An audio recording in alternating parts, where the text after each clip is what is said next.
அனைவருக்கும் வணக்கம். இன்றைய பதிவில் பாவத் பாவம் அற்புதமான ஒரு தலைப்புங்க. இந்த தலைப்பு ஜோதிடத்துல மிக மிக இன்றியமையாத ஒரு தலைப்பு. இந்த பாவத் பாவம்ங்கக்கூடிய ஒரு விதியை ஜோதிடம் கற்றுக்கொள்பவர்களாக இருந்தாலும் சரி, ஜோதிடம் பார்க்கக்கூடியவர்களாக இருந்தாலும் சரி, யாராக இருந்தாலும் ஜோதிடத்தை சார்ந்து இருக்கக்கூடியவர்கள் இதனை நல்ல மைண்டில் வச்சுக்கிட்டாதாங்க ஜோதிடங்கக்கூடிய ஒரு அற்புதத்தை ரொம்ப அற்புதமாக நாம் வெளியில் கொண்டு வர முடியும். இதனுடைய விளக்கப்பதிவு தான் இந்த பதிவு. இதில் டீட்டெயிலாக சொல்லியிருக்கேன். நம்ம கொடுக்கக்கூடிய ஸ்லைடுங்கிறது வெறும் 4 ஸ்லைடு தான். ஆனால் அந்த 4 ஸ்லைடில் தெளிவாக உங்களுக்கு புரிகிற மாதிரி சொல்லியிருக்கேன். இதை கவனமாக இந்த வீடியோ முழுக்க பாருங்கள். இதை ஃபுல்லாக பார்த்தீங்கன்னா எளிமையாக ஜோதிடத்திற்குள்ள இருக்கக்கூடிய சூட்சமம் என்னங்கிறது உங்களுக்கு புரியுங்க. நம்ம ஜோதிடம் அப்படிங்கிறது ஃபஸ்ட்டு ஒரு சதுரங்க விளையாட்டு மாதிரிங்க. ஜோதிடம் மிகப்பெரியது ஒரு சதுரங்க விளையாட்டு. இந்த ஜோதிட விளையாட்டில் ஒருத்தர் கை தேர்ந்தவர்களாக வந்துட்டாங்கன்னா விளையாண்டுக்கிட்டே இருக்கலாம். அப்படிப்பட்ட கடல் போன்றது அப்படின்னு சொல்கிறோம். கடல் போன்றது அப்படிங்கிறது என்ன அப்படின்னா இந்த பாவத் பாவம் அப்படின்னு சொல்கிறது தாங்க. இந்த பாவத் பாவங்கிறது எல்லை இல்லாத போயிட்டே இருக்கும். இதனுடைய கான்செப்டை மட்டும் தெரிஞ்சுக்கிட்டிங்களா போதும். மிகப்பெரியது ஒரு விளையாட்டு இந்த விளையாட்டு. இப்போ சதுரங்கம்னு சொல்லக்கூடிய செஸ்ஸில் 64 கட்டம் இருக்கும். இந்த ஜோதிட விளையாட்டில் 2 பேர் விளையாடுவாங்க அந்த சதுரங்க விளையாட்டில். ஆனால் நம்ம ஜோதிட விளையாட்டில் 12 கட்டம் தாங்க. Very simple. 12 கட்டத்துக்குள்ளே நம்முடைய ஞானிகள் முன்னோர்கள் அப்படி அற்புதமாக விளையாடக்கூடிய தத்துவங்களை அள்ளி கொடுத்துட்டு போயிருக்கிறாங்க. இந்த ஜோதிட விளையாட்டுக்கு மிக மிக அடிப்படையாக இருக்கிறது தாங்க இந்த பாவத் பாவ முறை. இந்த விளையாட்டை ஒருத்தர் சீரிய முறையில் சிறப்பான முறையில் விளையாடணும் அப்படின்னா அந்த பாவத் பாவங்கக்கூடிய இந்த கான்செப்ட் எளிமையாக விளங்கணும். இந்த சதுரங்க விளையாட்டில் மெயினாக ராஜாவும் ராணியும் மையமாக வைத்து விளையாடப்படுகின்ற விளையாட்டு தான் அந்த விளையாட்டு. ராஜா ராணி அங்கே எப்படி மையமாக வச்சுருக்கோ அதே தாங்க நம்ம ஜோதிடத்திற்கும் மைய புள்ளிகள். மிகச்சிறந்ததொரு தலைமை கிரகங்கள் அப்படின்னு சொல்லக்கூடிய இந்த விளையாட்டின் நாயகன் நாயகி அப்படின்லாம் சொல்லலாம், சொல்லிக்கிட்டே இருக்கலாம். இவங்க யார்? நம்ம ஜோதிடத்துக்கு சூரியனும் சந்திரனும். இவங்களை மையமாக வச்சு தான் இந்த விளையாட்டு அப்படி ஃபுல்லாக நம்ம விளையாட போகிறோம். எல்லா ஞானிகளும் சரி, மிகப்பெரிய ஜோதிட வித்வான்கள் நீங்கள் யாரையெல்லாம் நினைக்கிறீங்களோ மதிப்பிற்குரிய மரியாதைக்குரிய ஆகச்சிறந்த இது நாள் வரை வாழ்ந்த ஜாம்பவான்கள், வாழ்ந்து கொண்டிருக்கக்கூடிய குருமார்கள், ஜாம்பவான்கள் அனைவருமே அற்புதமாக விளையாண்டுட்டு இருக்காங்கன்னா அந்த விளையாட்டின் மையக்கரு என்பது இந்த பாவத் பாவம். இந்த பாவத் பாவம்ங்கிறது சந்திரன் பாருங்க, இந்த கடகராசியிலிருந்து அப்படியே இந்த 6 வீட்டை அப்படியே விளையாடுறதுக்கு எடுத்துக்கிறார்.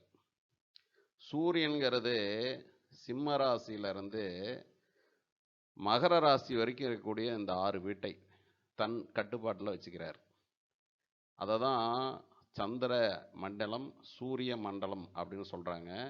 கடக மண்டலம் சிம்ம மண்டலம் அப்படின்னு சொல்கிறோம். இந்த 6 வீடுகளும் அப்படி நடுவில் ராசியை ஒரு மையமாக ஒரு பேரலல் லைன் போட்டிங்கன்னா அப்படி மேலே இருக்கக்கூடிய இந்த 6 ராசிகளும் சந்திரனுக்கு, கீழே இருக்கக்கூடிய ராசிகள் 6ம் சூரியனுக்கு. இதெல்லாம் உள்ளே போனோம்னா வேறு மாதிரி போயிட்டே இருக்கும் சப்ஜெக்டு.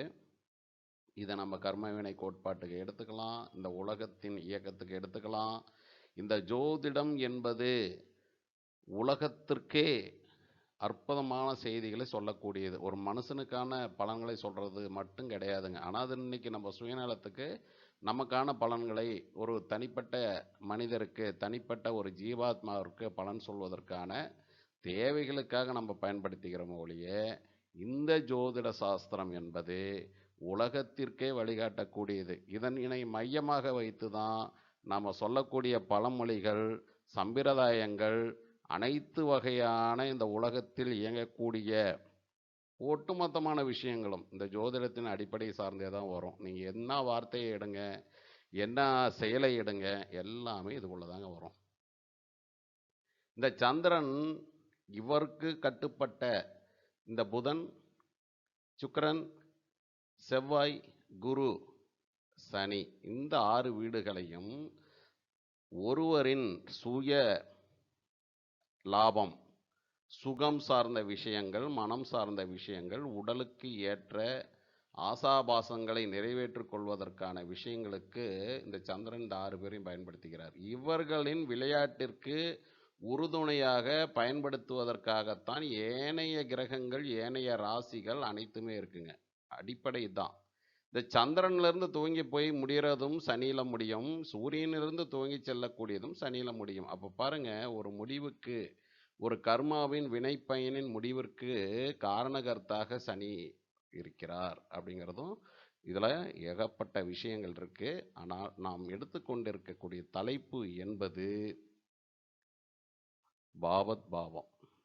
இந்த பாவத் பாவத்துக்கு பாவத்துல் பாவம்னு சொல்கிறோம், பாவகோ பாவம்னு சொல்கிறோம். இந்த 3 விதமான பேர்களையுமே நாம் வச்சு அழைக்கிறோம். ஆனால் இதில் எப்படின்னா சின்ன சின்ன மாற்றங்கள் இருக்குங்க. இந்த 3ம் ஒன்று தான், அதில் ஒன்றும் குழப்பம் இல்லை. ஆனால் சின்ன சின்ன வித்தியாசங்கள் இருக்கு. இந்த வித்தியாசங்களை அற்புதமாக புரிஞ்சிக்கிட்டிங்கன்னா நீங்கள் படித்திருக்கக்கூடிய, பயன்படுத்தக்கூடிய ஜோதிட விதிகள், ஜோதிட சித்தாந்தங்கள் அனைத்தையுமே, அதாவது ஜோதிட விதிகள், ஜோதிட விதிவிலக்குகள், மேலும் ஜோதிட உபவிதிகள், இது 3ஐயுமே வச்சு நீங்கள் அற்புதமான விளையாட்டை இங்கே விளையாடலாம். இந்த பாவத் பாவம் அப்படிங்கிறது தாங்க ஒரு தனிப்பட்ட ஒரு வீடு, தனிப்பட்ட ஒரு கிரகம். இவர்கள் ஒரே ஜாதகருக்கு வெவ்வேறு விதமாக எப்படியெல்லாம் தங்களது பலன்களை மாற்றிக்கொண்டு வழங்குகிறார்கள் என்பதை பற்றிய சித்தாந்தங்களை வெளிப்படுத்துகிறது. இது அடுத்த ஸ்லைடில் பாருங்க, உங்களுக்கு எளிமையாக புரியும். இந்த ஸ்லைடில் நல்லா கவனித்து பாருங்க. பார்க்கறதுக்கு கொஞ்சம் குழப்பற மாதிரி இருக்கும். கொஞ்சம் கிளியராக பார்த்தீங்கன்னா, பொறுமையாக பார்த்தீங்கன்னா நல்லா புரியும். பாவத் பாவம் அப்படிங்கிறதுங்க, இது மேஷ லக்னம் அப்படின்னு வச்சுக்கோங்க. 1ஆம் நம்பர் கொடுத்துருக்கேன், மேச லக்னம். இந்த மேச லக்னத்திற்கு 5ஆம் பாவம் இந்த சிம்ம ராசி. அப்போ 1ஆம் பாவம் என்னும் லக்னத்திற்கு 5ஆம் பாவம் என்ன என்பதை பாவத் பாவம் குறிக்கிறது. அதாவது லக்னத்திற்கு 5ஆவதான பாவம் என்ன அப்படிங்கக்கூடிய இந்த செய்தியை தான் பாவத் பாவம் அப்படிங்கிறாங்க. பாவத் பாவம், பாவத்திற்கு இந்த பாவம், அதாவது லக்னத்திற்கு இந்த பாவம் 5ஆம் பாவம். நல்லா கவனிங்க, இந்த பாவத்திற்கு இந்த பாவம் 5ஆம் பாவம், இதுதாங்க பாவத் பாவம். இதுவே இங்க 2ஆம் பாவத்திற்கு 5ஆம் பாவம் அப்படின்னா 2 இங்க வந்துடும், 5 இங்க நீங்க மைண்ட்ல வச்சுட்டீங்கன்னா 2ஆம் பாவத்திற்கு 5ஆம் பாவம், 3ஆம் பாவத்திற்கு 5ஆம் பாவம், 4ஆம் பாவத்திற்கு 5ஆம் பாவம், 5ஆம் பாவத்திற்கு 5ஆம் பாவம், அப்படி போயிட்டே இருக்கும். இதுதான் பாவத் பாவம். சரிங்க, பாவத்தூர் பாவம் அப்படிங்கிறது என்னன்னா, இதே மேச லக்னம் தான், அதே 5ஆம் இடம் தான். ஆனால் இங்கே பாருங்க, இதே மேச லக்னம் இங்கே 1 அப்படின்னு நம்ம நினச்சிக்கும் பொழுது இது 2ஆம் வீடு. இந்த 2ஆம் வீடு என்ற இந்த வீட்டிற்கு, குடும்பஸ்தானம், வாக்கு, தனம், குடும்பம் இப்படின்னு சொல்லக்கூடிய இந்த வீட்டிற்கு அதே சிம்ம ராசி 4ஆம் இடமாக மாறிவிடுகிறது. இதுதாங்க பாவத்துல் பாவம் அப்படிங்கிறது. பாவத் பாவத்திற்கும் பாவத்துல் பாவம்ங்கிறதுக்கும் கொஞ்சம் வித்தியாசம் இருக்கு, புரியுதான்னு பாருங்க. பாவத் பாவம்ங்கிறது இந்த பாவத்திற்கு, ஒரு லக்னத்திற்கு 5ஆம் பாவம்னா அது சிம்மம் தான். அதாவது மேச லக்னத்திற்கு 5ஆம் பாவம் என்ன, சிம்மம் தான் அப்படிங்கிறது கன்ஃபார்ம். அதே மேச லக்னத்திற்கு அதே 5ஆம் பாவம் இங்கே 2ஆம் பாவத்திற்கு 4ஆம் பாவமாக மாறுது. அப்போ இந்த பாவத்துக்கு இது என்னங்க பாவம் அப்படிங்கும் பொழுது தான் பாவத்துல் பாவம். புரியுதுங்களா? நல்லா கவனிச்சுக்கிங்க. ஒரு தடவைக்கு 2 தடவை பாருங்க. பார்த்தீங்கன்னா தான் புரியும். இதுதான் பலன்களை உங்களுக்கு வெளிப்படுத்துவதற்கும், தெரிந்து கொள்வதற்குமான அற்புதமான ஜோதிட விளையாட்டு. இந்த விளையாட்ட தெரிஞ்சுக்கலன்னா, இந்த விளையாட்டில் நாம் வெற்றி கொள்வது என்பது ரொம்ப சிரமம். எவ்வளோதான் நீங்க ஜோதிடத்த படிங்க. நெறைய பேர் கேட்குறீங்க, எல்லாம் படிச்சுட்டேங்க, முதுநிலை முடிச்சுட்டேங்க, உயர்நிலை முடிச்சுட்டேங்க, சர்டிஃபிகேட்லாம் வாங்கிட்டேங்க, 4, 5 சர்டிஃபிகேட் வச்சுருக்கிறேங்க, எம்ஏ படிச்சிருக்கேன், பிஏ படிச்சிருக்கேன், நான் யுனிவர்சிட்டியில் முடிச்சுட்டேங்க, ரூ. 2,00,000 ரூ. 3,00,000 செலவு பண்ணியிருக்கேன், என் வீடு ஃபுல்லாக புத்தகமாக இருக்குது, ஆனால் பலன் சொல்ல முடியலைங்க அப்படின்னா, இந்த விளையாட்டில் நீங்கள் தோற்று கொண்டிருக்கிறீர்கள் என்று அர்த்தம். இந்த விளையாட்டில் நீங்கள் ஜெயிச்சிட்டிங்கன்னா, நீங்கள் சிக்ஸர் அடிக்கலாம், எப்பேற்பட்ட பேட்ஸ்மேனையும் நீங்கள் வீழ்த்தலாம். புரியுதுங்களா? எல்லாமே நீங்கள் விளையாண்டு சாதிக்கலாம். இந்த ஜோதிடம்ங்கிறது உங்களுக்குள் புகுந்து அது விளையாட ஆரம்பிச்சிரும். நீங்கள் விளையாடுறீங்களோ இல்லையோ, உங்களை தூங்க விடாது. தூக்கத்தெல்லாம் தட்டி எழுப்பி உங்களை விளையாட வைத்து கொண்டே இருக்கும். வா விளையாடலாம் வான்னு உங்களை கூப்பிடும். கிரகங்களுக்கு அவ்வளவு பெரிய சக்தி உண்டு. அந்த கிரகங்களுக்குள் நீங்கள் புகுந்தாலும் சரி, கிரகங்கள் உங்களுக்குள் புகுந்தாலும் சரி, நீங்கள் மிகப்பெரிய ஜோதிட வித்வான், பண்டிதர், என்னென்ன வேணாலும் சொல்லிக்கிங்க. எல்லாமே உங்களுக்கு வசப்படும். மாற்று கருத்து கிடையாது. அந்த வசப்பட வேண்டுமென்றால் இந்த விளையாட்டில் தீவிரம் காட்ட வேண்டும். இதனை பாவகத்திற்கு பாவகம் நீங்கள் மாற்றிக்கொண்டே மனதில் ஓட்டிக்கொண்டே இருக்க வேண்டும். அடுத்து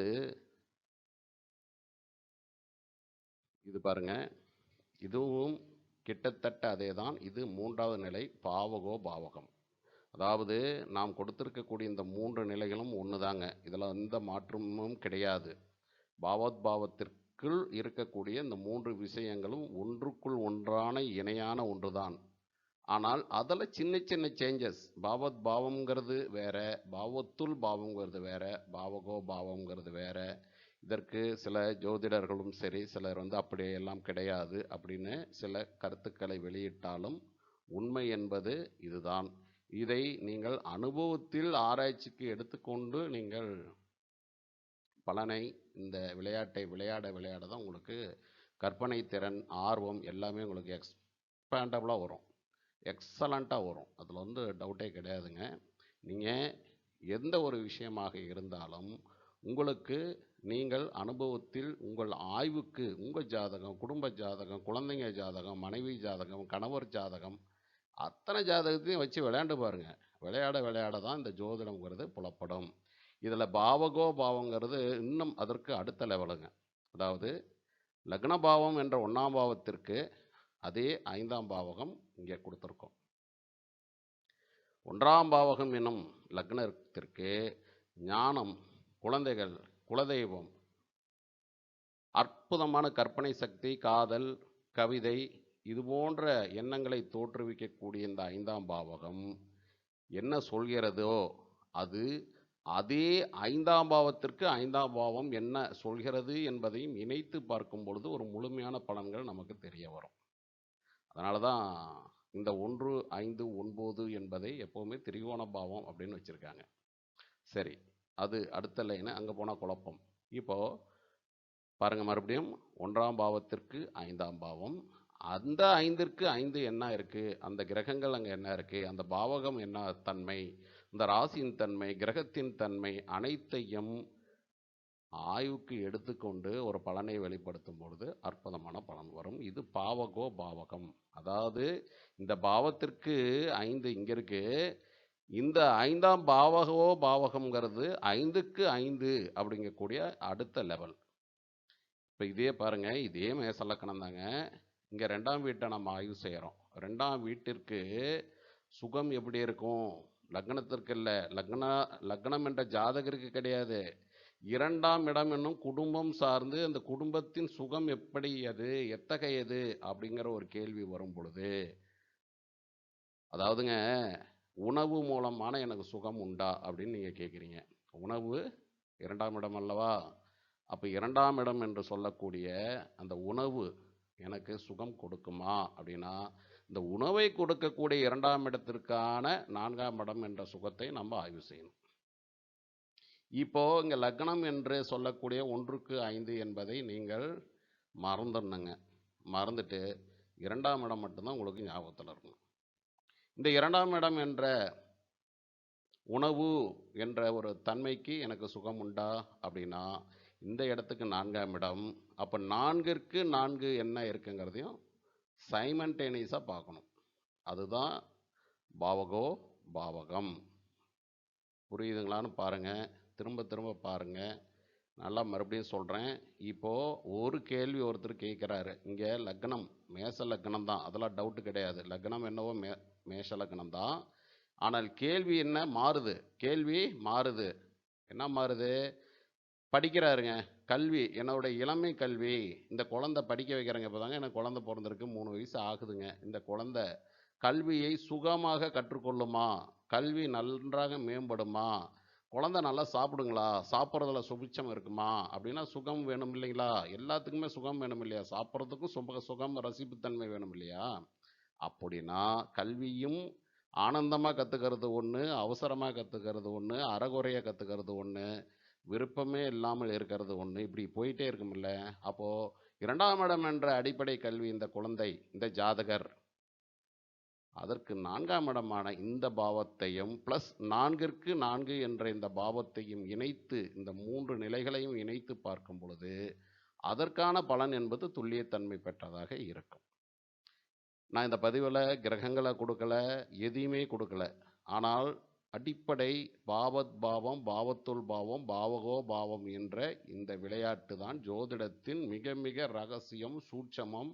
நீங்கள் இதுக்கு இன்னும் என்னென்ன பேர் வேணாலும் வச்சுக்கிங்க. உங்களுக்கு ரொம்ப புரியணுங்கிறதுக்காக தான் கிராஃபிக்ஸ் போட்டு, டிராயிங் போட்டு, அனிமேஷன் கொடுத்து உங்களுக்கு கொடுத்துருக்கேன். நல்லா பயன்படுத்திக்கிங்க. எனக்கு தெரிந்து இது போன்ற ஒரு படத்துடன் கூடிய விளக்கம் பதிவுடன் கொடுத்துருக்காங்களாங்கிறது நான் இது வரைக்கும் பார்த்ததில்ல. பயன்படுத்திக்கிங்க. ஜோதிடத்தில் நீங்கள் சிறந்த விளையாட்டு வீரராக, வீராங்கனையாக வர வேண்டும் என்றால் இந்த பாவத் பாவம், பாவத்துள் பாவம், பாவகோ பாவம் என்ற இந்த விதிகளை, அடிப்படையான சூட்சமங்களை, இந்த விளையாட்டு கட்டங்களை, செஸ் போர்டில் எப்படி மறுபடியும் அதே தான் சொல்கிறேன். ஒவ்வொரு விளையாட்டிற்கும் ஒரு அடிப்படை உண்டு, விதிகள் உண்டு. இந்த எளிமையாக மூளையை பயன்படுத்தி, அறிவை பயன்படுத்தி, நமது திறன்கள் அனைத்தையும் பயன்படுத்தி உட்கார்ந்த இடத்துலேருந்து பெரிய வீராங்கனையாக வர்றது தான் செஸ் விளையாட்டு, சதுரங்க விளையாட்டு. அந்த விளையாட்டை காட்டிலும் பல மடங்கு வீரியமானதும் நுட்பமானதும் நம் முன்னோர்கள் நமக்கு சொல்லி கொடுத்த அற்புதமான இந்த ஜோதிட விளையாட்டு. இந்த விளையாட்டில் விளையாண்டுக்கிட்டே இருங்க. பல வகையில் விளையாண்டு பாருங்கள். பாவத்திற்கு பாவத்தை மாற்றி உங்களுக்குள் ஆய்வு செய்து கொண்டே இருங்கள். ஜோதிடத்தில் மிகச்சிறந்ததொரு வெற்றி வீராங்கனைகளாக அனைவரும் மாறுவதற்கும் வருவதற்குமான வாழ்த்துக்களை சொல்லி அடுத்த பதிவில் சந்திப்போம் நண்பர்களே. நன்றி.